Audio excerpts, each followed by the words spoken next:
오늘은 주제가 좀 한눈에 이어집니다. 부동산으로 공격하고 내곡동으로 맞받아쳤다. 하나하나 살펴볼까요? 선거를 대략 한 주 정도 앞두고 박영선 후보와 오세훈 후보가 어제 첫 번째 TV 토론에 나섰습니다. 제가 기억하기로도 최근 보기 드문 난타전이었는데요. 긴 설명보다는 저희가 첫 화면부터 바로 만나보겠습니다. 그래서 저는 무상급식에 대해서 확실한 본인의 입장을 좀 밝히시고요. 지금 얘기를 하잖아요. 네. 이것 때문에 보궐선거가 있었어요. 그렇죠? 네. 보궐선거라는 의미에서는 똑같아요. 선거는. 아, 성추행에 의한 보궐선거와 똑같군요. 성추행에 의한 보궐선거와 박영선 똑같다는 뜻이 후보님의 아니라 생각에는 똑같군요, 또 가치가. 저런 식으로 얘기하시네. 혹시 이번 보궐선거에 대해서 사죄하실 마음 있으신가요? 오늘도 저한테 사과하라고 하면 이 자리를 빌어서 다시 한번 진심으로 사과를 서울 시민에게 드린다. 이 말씀을 제가 또 그렇게 사과하는 마음이라면 그 상인방을 쓰시지 말으셨어야지 되는 거 아닙니까? 저도 그것은 그분들에게 그분들이 스스로 사퇴를 하시지 않았습니까? 굉장히 저는 그런 부분들이 상처를 드린 거에 대해서 죄송스럽게 생각합니다. 어제 저 토론에 창과 방패가 부딪히는 소리가 꽤 크게 들렸었거든요. 이현정 의원님. 네. 저희가 뭐 하나하나 짚어볼 텐데 먼저 이 보궐선거 관련해서 오세훈 후보가 10년 전에 무상급식 탓에 보궐선거 본인이 했다. 보궐선거는 다 똑같다고 했더니 무상급식과 성추행이 똑같냐 이렇게 맞받아치면서 어제 분위기가 꽤 뜨거워졌었거든요.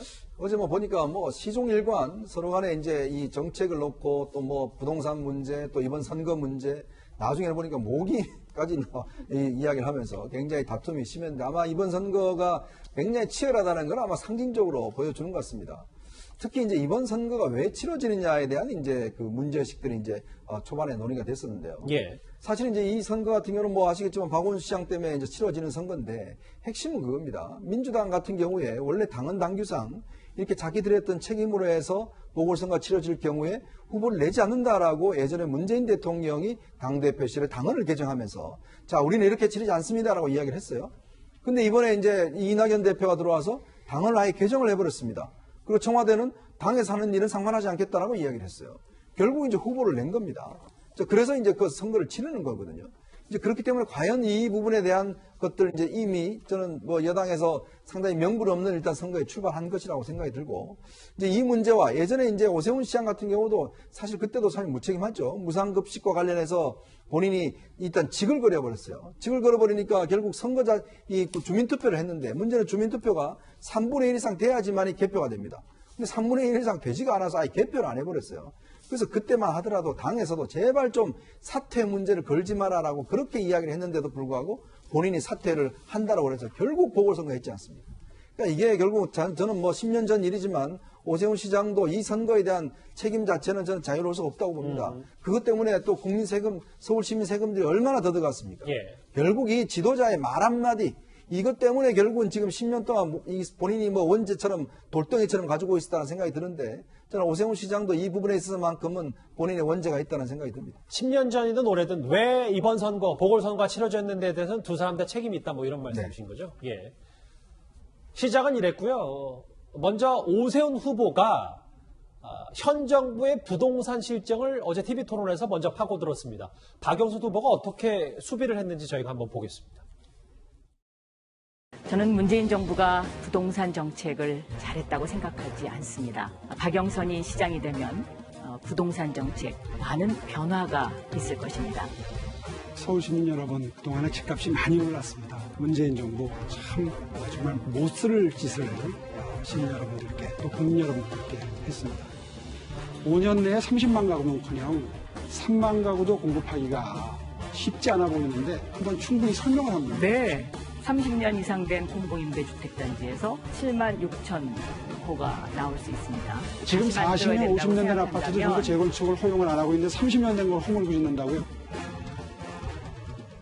박영수 후보는 어제 기본적인 기조가 이거였던 것 같아요. 현 정부의 부동산 정책 잘했다고 생각하지 않는다. 근데 본인이 시장이 되면 부동산 서울 정책 다를 것이다 라고 하면서 30년 이상 된 공공임대주택단지에서만 7만 6천 호가 나올 수 있다 이렇게 얘기했는데 이걸 두고 좀 어제 제대로 맞붙었습니다. 네, 제가 두 가지를 짚어볼게요. 우선 지금 박영선 후보 캠프에 어제 토론뿐만이 아니라 전반적인 선거 운동 과정에서 문재인 대통령 이름이 많이 나오지 않고 있습니다.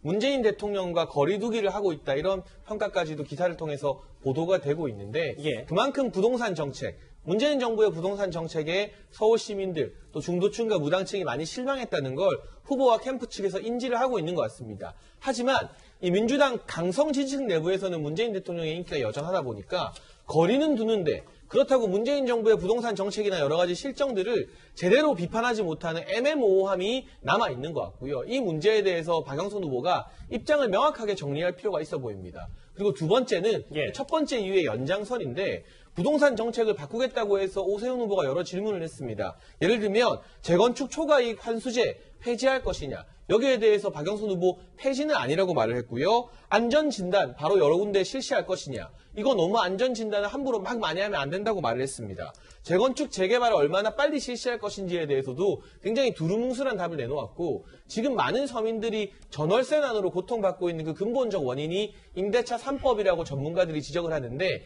임대차 3법에 대해서도 궁극적으로 우리 사회가 나아가야 될 방향이라고 말을 했습니다.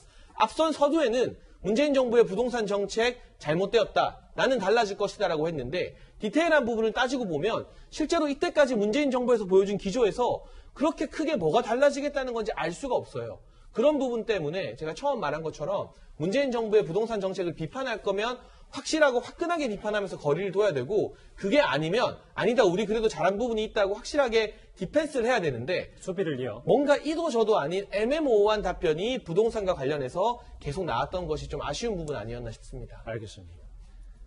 반면 박영선 후보는요. 예상대로 오세훈 후보의 이 처가 내곡동 땅 특혜 의혹을 들고 나왔습니다. 박 후보는 오 후보가 당시 측량 현장에 있었는지 그것부터 따져 물었습니다. 계속해서 거짓말, 말 바꾸기 세 번째입니다, 지금. 그렇죠? 측량 현장에 가셨습니까? 안 가셨습니까? 안 갔습니다. 분명히 안 가셨죠? 안 갔습니다. 네. 그러나 기업 앞에서는 참 겸손해야 된다고 생각을 하고요. 그런데 그분들이 어떻게 증인이 3명입니다. 그것도. 그래서 두 명인 줄 알았더니 또 3명으로 늘어났나요? 네, KBS에서 인터뷰한 사람이 두 사람. 3인성을 하고 3명이 네, 없는 호랑이를 KBS에서 봤다고 그러면 호랑이가 인터뷰한 생겨난다고 사람이 그러더니 2명, 그 다음에 측량한 측량 팀장이 1명이 나중에 있는데 다 이 세 사람이 다 똑같습니다, 증언이. 그런데 지금 안 가셨다고 나중에 얘기했고 또 말을 살짝 바꾸시면서 기억 앞에서는 누구나 뭐라고 말씀하셨나요? 겸손해야죠. 겸손해야 된다. 영상이 긴데 좀 뭐라 그래야 될까요? 눈을 뗄 수 없다 그래야 될까요? 박성현 부대변인. 근데 지금 여당에서는 이 오세훈 후보의 내곡동 땅 특혜 의혹, 처가 땅 특혜 의혹에서 좀 한 발 더 나가서 이제 거짓말을 했다 오세훈 후보가 이렇게 총공세를 펴면서 이 기억 앞에서 겸손해야 된다 이걸 좀 계속해서 따져 묻고 있거든요. 예. 참 저는 오세훈 후보 어제 토론하는 걸 보면서 야, 정말 대단한 사람이다. 이게 이제 우리가 이제 뭐 한문으로 후한무치 이러지만 그걸 이제 우리말로 보면 얼굴이 두꺼워가지고 국권을 모른다는 이야기인데 예.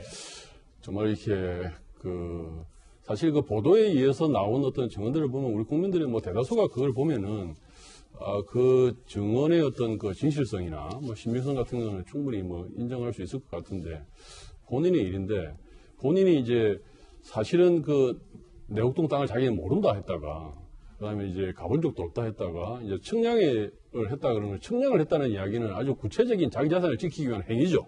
이제 그 측량 현장에 갔던 증언이 나왔는데 저렇게 이제 웃으면서 기억 앞에 겸손해야 된다라고 하는 굉장히 애매모호한 이런 말로 회피하는 것을 보면은 참 과연 저 정도의 어떤 얼굴 두꺼워야지 이렇게 MB 정부의 시장도 하고 다시 또 시장으로 나올 수 있나 이런 생각이 들 정도였습니다. 사실은 지금 내곡동 땅에 관해서는 사실 국민들 사이에서는 거의 뭐 사실관계는 이제 좀 증명이 되었다라고 생각을 합니다. 다만 이제 본인이 그에 대해서 어떻게 인정하느냐 이 문제 하나만 거고 또 하나는 이제 이게 지금 현재 시장 선거 과정이란 말입니다. 네. 시장 선거 과정이기 때문에 이 과정에서 어떻게 뭐 다른 어떤 공권적인 조치가 하기 어려운 상황이죠. 예, 그렇기 때문에 지금 이게 보고 있는 것이지 국민들은 좀 답답한 것이고 또 하나는 우리가 참 거짓말 이야기를 많이 하지만 저렇게 둘러대면서 피해가는 어떤 거짓말 이런 것은 또 우리 국민들한테 뭐 이렇게 뭐라고 설명할까 참 이렇게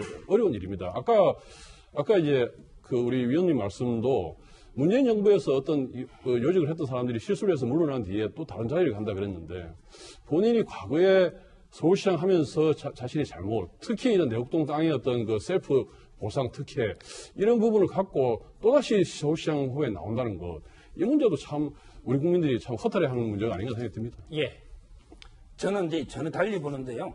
아마 이제 그 박영선 후보가 내곡동 땅 가지고 계속 공격하잖아요. 예.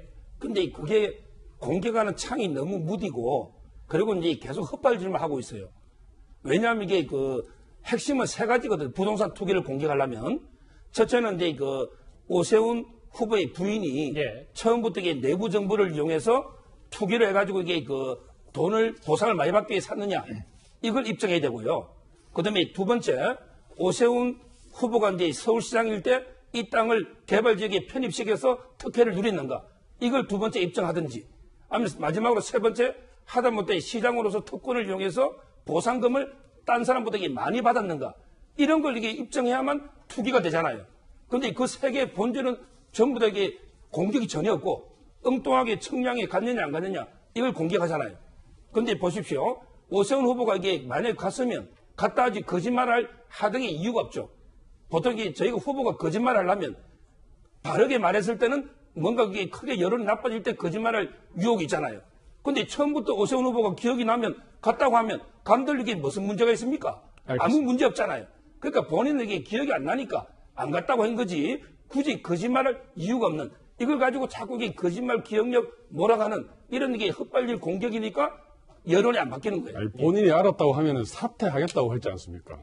본인이 저 땅을 알았다면 자기는 사퇴하겠다고 했지 않습니까? 예. 그것 때문에 생기는 문제죠. 그 말을 수습하려고 자꾸 거짓말 하는 겁니다. 두 분이 거의 180도 다른 말씀들을 오세훈 후보의 발언을 두고 해주셨는데 일단 알겠습니다.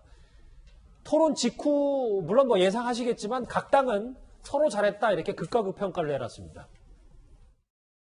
어제 아주 두고두고 논의될 수 있는 아주 명언을 남기셨습니다. 기억 앞에 겸손해요. 이것이 연상되는 말씀은 과거 미국의 클린턴 대통령이 부적절한 관계는 없었다. 그 얘기는 뒤집어보면 적절한 관계가 있었다.